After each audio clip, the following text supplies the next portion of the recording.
오늘은 다윗의 인구조사 범죄, 다윗의 인구조사 범죄 이란 제목으로 말씀을 상고합니다. 사무엘 하가 23장까지로 마감이 되는 듯 했는데 24장 한 장이 추가됐어요. 그것은 또 다시 다윗이 큰 범죄를 저지르게 됐는데 말년이 돼서 자신의 업적을 스스로 살펴보고 자랑하는 마음을 갖는 이런 명예욕에 빠졌습니다. 그래서 내가 이루어놓은 이 나라가 얼마나 강한가 하는 것을 확인해 보려고 인구조사를 시켰어요. 이 내용은 역대상 21장에도 나옵니다. 그래서 하나님은 이 사건을 아주 확실하게 다시 이렇게 성경에다가 넣어서 교훈을 주려고 하시는 거예요. 그러면 첫 번째 범죄에 아주 된통 다윗이 고난을 당했는데 어떻게 또다시 이렇게 범죄를 저지를 수가 있었을까? 그것이 사람입니다. 다윗이 첫 번 범죄는 성욕 때문에 범죄가 일어났는데 이번에는 명예욕 때문에 범죄가 일어나요. 사람은 이러한 욕망이 그냥 끊임없이 일어납니다. 왜? 죄성이 있기 때문에. 거기다가 사탄이 뭔가 음모를 꾸미면 이렇게 큰 범죄를 저지르게 되는데 이 두 번째 범죄에는 다윗에게 징계를 내리질 않고 백성들에게 징계를 내려서 7만 명이 죽어요. 여기에는 하나님의 섭리가 있어요. 이 다윗이 이렇게 범죄하게 된 것을 이 역대상 21장에서는 사탄이 다윗을 충동질해서 그렇다 이렇게 말씀했거든요. 그건 뭐냐면 물론 범죄를 저지른 다윗도 잘못이지만 이것은 이제 하나님이 다른 쪽에 초점을 맞춘 이런 사건이라는 거예요. 그건 뭐냐? 다윗도 범죄를 했거니와 그거보다 더 중요한 문제를 하나님이 보신 건데 이스라엘이 이렇게 강해졌는데 반해서 영적으로 변질되고 있었다는 거예요. 그러니까 백성들이 세속화가 되고 점점 타락하는 것을 보신 거예요. 그래서 하나님은 다윗도 중요하지만 하나님의 나라를 세우려고 하는 게 중요하잖아요. 다윗에게는 그 범죄를 통해서 이제 많은 징계를 내려서 다윗을 이제 다시 겸손하게 만들었는데 이스라엘 백성들이 변질되고 있으니까 하나님의 나라를 다잡아 세우시려고 이스라엘 백성들을 징계하는 이러한 사건으로 이제 하나님이 초점을 맞추신 거예요. 그래서 다윗은 이 죄를 범한 다음에 스스로 바로 자책을 했어요. 이게 내가 큰 죄를 졌구나. 하나님을 불신하고 내 명예욕을 높이는 큰 범죄를 저질렀구나 해서 하나님 앞에 막 매달려서 회개했어요. 그래서 죄는 죄지만 다윗에겐 징계를 안 내리시고 이스라엘 백성들에게 7만에 죽는 이런 징계를 내리신 것은 이처럼 지도자도 중요하지만 그 백성이 하나님의 뜻을 잘 순종하는 영적 공동체가 돼야 된다는 것을 이 마지막에 깨닫게 하시는 거예요. 자, 그래서 이제 세 가지를 우리가 나눠봐야 되는데 첫째는 1절부터 9절에 보면 범죄의 동기, 명예욕이라는 거예요. 하나님께서 그렇게 많은 징계를 내리셔가지고 다윗의 코를 납작하게 만들었잖아요. 그런데도 욕망은 죽지 않았다. 이게 우리 사람의 모습이에요. 언제든지 그 욕망이 튀어 올라오면 범죄자가 되는 거예요. 그러니까 한순간입니다. 이와 같이 사탄은 언제든지 우리를 넘어뜨리려고 충동질하고 있고, 그것을 이제 우리가 이겨내는 신앙의 힘이 있어야 되는데, 이 신앙의 힘이 약간 줄어들고 우리의 자아의 욕망이 약간 올라갈 때 사탄이 흔들면 다 범죄한단 말이에요. 그래서 이제 다윗이 이제 죽음을 앞두고, 사람이 그렇잖아요. 자기를 돌아보거든요. 나 어떻게 사는 건가 확인해 보고 싶은 거예요. 과연 내 백성들이 나를 존중할까? 내가 정말 좀 멋있게 인생을 살았는가? 이렇게 자기에게 집중을 한다고요. 그래서 명예심이 생긴 거예요. 그런데 왜 인구조사를 했을까 생각이 들거든요. 왜냐하면 그 시대에는 국력은 군인이 얼마나 많냐가 중요했던 거예요. 그래서 자조부리한 그 인구조사를 말하는 게 아니고, 저 제일 밑에 부엘세바라고 하는 남쪽 경계부터 제일 위에 단이라고 하는 북쪽 경계까지 해서 정말 전쟁을 할 수 있는, 칼을 잡을 수 있는 힘 있는 사람이 얼마나 되느냐, 이거 따진 거예요.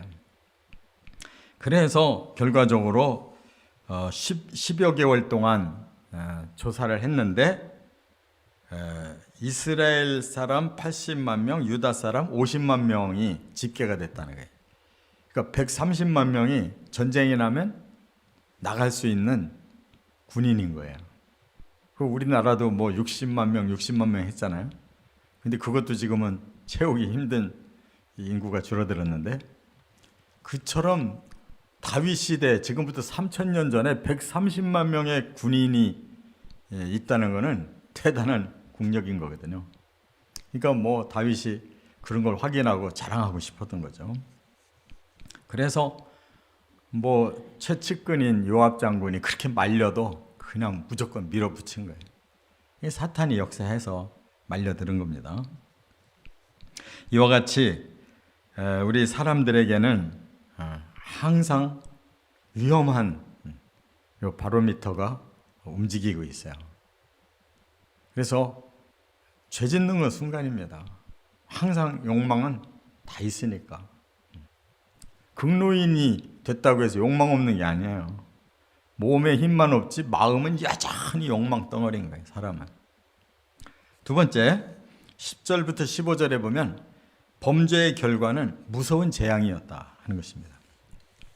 이렇게 범죄를 저지르고 아까 말씀처럼 다윗은 바로 자책감이 생겼어요. 아이고, 내가 이거 큰 죄를 저질렀구나 해가지고 하나님 앞에 제가 너무 밀어내가지고 이런 잘못을 저질렀습니다 하고 용서해달라고 고백을 했어요. 그랬는데 하나님이 갓이라는 선지자를 딱 보낸 거예요. 그래가지고 징계는 피할 수 없다. 3가지 징계가 있는데 그 중에 하나를 네가 선택해라 그랬어요. 그 3가지가 뭐냐? 3년 동안 기근을 당할래? 아니면 3개월 동안 침략을 당할래? 아니면 3일 동안 전염병, 역병을 당할래? 이렇게 3가지 중에 선택하라고 그랬어요. 그때 다윗이 뭘 선택했느냐 하면, 나 하나님께 직접 징계를 당하겠습니다. 그러니까 기근은 환경이잖아요. 전쟁은 다른 나라 사람에 의해 당하는 거잖아요. 그런데 이 전염병은 항상 하나님이 직접 내리시는 거거든요. 그러니까 다윗은 하나님은 긍휼의 하나님이니까 이 3일간의 이 전염병이 제일 피해가 적겠다, 그렇게 생각한 거예요. 근데 오산이에요. 기근보다 전쟁보다 더 무서운 게 역병이에요. 3일 만에 7만 명이 죽었다.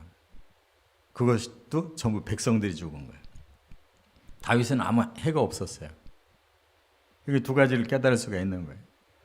다윗이 회개해가지고 하나님이 첫 번째 범죄의 그 무서운 징계들을 두 번째는 주지 않으셨다. 또 하나는 본래 하나님 초점은 백성들에게 맞춰져 있었다. 그래서 여기 사무엘하 24장을 딱 시작할 때 그렇게 했거든요. 여호와께서 다시 이스라엘을 향하여 진노하사. 하나님 마음에 진노가 일어난 건 이스라엘 백성들이에요. 아니 이놈들이 이렇게 세속화되고 점점 나에게서 멀어지고 타락하는구나 라고 생각하시고 진노하고 했던 그 이유가 바로 이렇게 벌어진 거라 이 말이에요. 그래서 백성들에게 7만 명의 전염병을 통해서 징계를 내리신 거예요. 그러니까 다윗은 하나님의 자비로움을 믿고 의지하려고 했지만 하나님의 진노는 진짜 전염병에서 나온 거예요. 7만이 그냥 3일 만에 다 죽어나갔다는 거예요. 그래서 너무나 큰 아픔을 다윗은 마지막에 남긴 거예요. 그래서 하나님, 죄는 제가 졌는데 왜 벌은 백성한테 내립니까? 라고 아주 슬퍼했어요. 그랬더니 하나님이 해결책을 주셨어요. 그게 뭐냐? 이제 세 번째 16절부터 25절에 범죄의 해결책은 하나님의 구원 계시였다는 거예요. 여기서 하나님이 더 큰 선물을 주려고 하셨던 거예요. 그래서 구원 계시가 더 구체적으로 임해요. 그게 뭐냐? 여기 보니까 여호와의 사자가 아라우나의 타작마당에 나타나셨다는 거예요. 여호와의 사자. 구약의 여호와의 사자가 창세기부터 막 계속 나오거든요. 누구냐면 그 시대에 역사하신 메시아를 말해요. 여호와의 사자는 이런 다른 천사의 한 종류가 아니에요. 하나님이 직접 보내신 메시아예요. 꼭 구원 문제에 나타나는 분이에요. 여기에 아라우라 오르난의 타작마당에 여호와의 사자가 나타났다는 거예요. 그래서 갓 선지자가 이걸 알려주니까 다윗이 이제 그리로 달려가서 제단을 쌓습니다. 그래서 결국 이제 징계가 멈춘 거예요. 그런데 그러면 왜 이 여호와의 사자가 그 오르난 또는 아라우라나의 그 타작 마당에 섰을까? 그곳이 중요한 곳이라는 걸 계시하는 거예요. 그래서 다윗이 그걸 깨닫고 그 땅을 50세겔 금 600세겔을 주고 사요. 다윗이 사들여 가지고 거기다가 은 50세겔로 소와 수레를 사서 이제 거기서 제단을 쌓고 하나님 앞에 용서를 빌었어요. 그랬더니 하나님이 징계를 그치게 하셨다는 거예요.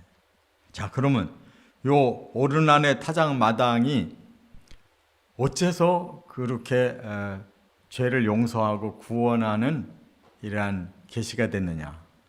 이곳이 창세기로 올라가면 22장에 창세기의 22장에 하나님이 이삭을 데리고 가서 나한테 제사를 바쳐라 한 데가 있죠. 거기가 예루살렘의 그 터거든요.